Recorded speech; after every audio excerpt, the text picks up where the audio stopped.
విద్యతోనే సమాజ అభివృద్ధి సాధ్యమని రోడ్లు భవనాల శాఖ మంత్రి కోమటిరెడ్డి వెంకటరెడ్డి అన్నారు. నల్గొండ జిల్లా కనగల్లో 6 కోట్ల వ్యయంతో నిర్మించనున్న ప్రభుత్వ జూనియర్ కళాశాల భవన నిర్మాణ పనులకు మంత్రి కోమటిరెడ్డి శంకుస్థాపన చేశారు.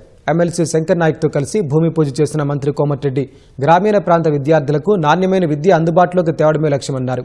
200 కోట్లతో నియోజకవర్గానికి యంగ్ ఇండియా ఇంటిగ్రేటెడ్ రెసిడెన్షియల్ స్కూళ్లను నిర్మిస్తున్నట్లు స్పష్టం చేశారు.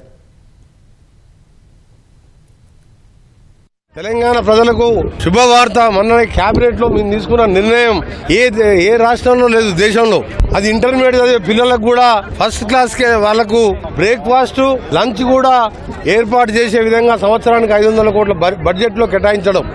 మరొకటి చాలా విప్లవాత్మకమైన మార్పు ఏంటంటే పబ్లిక్ స్కూల్ కాన్ఫరెన్స్ కి ఒక పబ్లిక్ స్కూల్ లెక్క ఈ రోజు 15 కోట్లతోని స్థలాలు కూడా ఎంపిక చేసి దాన్ని కూడా పబ్లిక్ స్కూల్ కట్టడం.